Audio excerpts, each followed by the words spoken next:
has always been found in Africa, in Latin America, in Asia, in the Middle. And another thing you have to know is that it's a bacterial infection, and the name of the bacteria is actually bacterium is actually Vibrio cholerae. It makes the body release a lot of fluids. So you would see that someone who has cholera has watery stools, watery diarrhea. The person is vomiting a lot. So all these ways is a way of releasing water from the body, and that will cause you to be dehydrated eventually.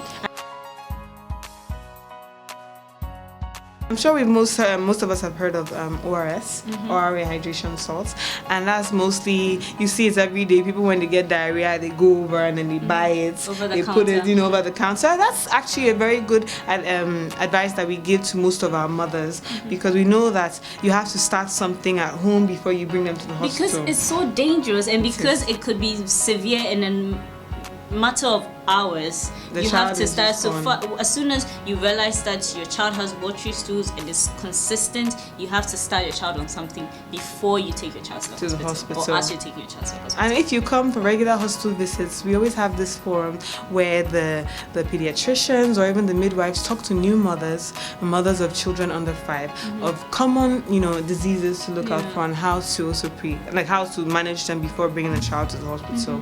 And over the past couple of years, we have realized that zinc tablets also help a lot in the recovery rates of people with diarrhea or diseases. And you should try not to give diarrhea medication when your child has cholera, because it has found to make the cholera symptoms more severe. Yeah, most people think that, I have diarrhea because I want to go out and function, I better take something that's anti-motility, Imodium, that's the most common. But I tell you that is the worst thing you can do to your body. If you have cholera, that's the thing. Just because you have diarrhea doesn't mean that it's just diarrhea. It might be cholera. It might be. In this part of the world, there's mostly an infection associated with it. So instead of Imodium, I would advise for ORS.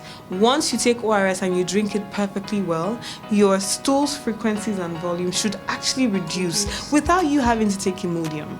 And that's only when you drink it correctly. Never take Imodium unless your doctor prescribes it for you. Not even a pharmacist, if I might add. Your doctor has to prescribe it for you. So please be very vigilant. Try and make most of your salads yourself. Yes. I know that we have concerns of how our vegetables are grown, watered, the kind of water that they use to grow our vegetables, to clean them. We are very careful about that, but we are in a part of the world where sometimes we can't control it. And on this forum, we would advise you to eat a lot of vegetables, but then you'd also say that, but the vegetables are not clean. Yeah. So when you buy your vegetables, make sure you clean them very well. Use vinegar, use salt water to help to get rid of the bacteria that would be around your vegetables. Try to eat fruits that you can actually peel. So fruits like grapes that you have to eat with the skin on top of it, you should try to avoid them. Try to take oranges, pineapples, because those ones that they are clean because they are protected by the outer covering. And also, we always say that you have to make sure that these sources are clean. If you're not sure that your source of water is clean, if you're not sure, boil it. Yes. Boil it, let it cool down, and put them in bottles. Never ever underestimate how unsafe it is to drink water that you're not even sure of how safe it is. So you might actually get your vegetables and think that you're washing them perfectly well, but if the source of the water is questionable, you're really not doing much for prevention of cholera. So it's always important to wash your hands after you visit the toilet, before you eat, and please do wash your hands with soap.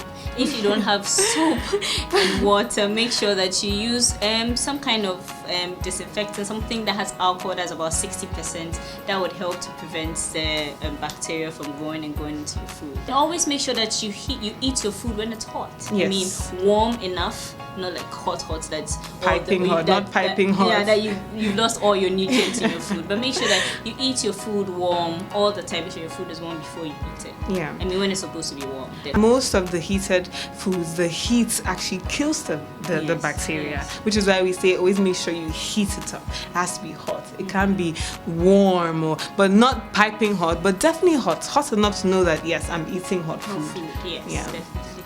Well, thank you for listening and watching on this forum. Please leave your questions and comment below, and we'll be sure to get back to you. And visit pulse.com.gh/health for more updates. Thank you.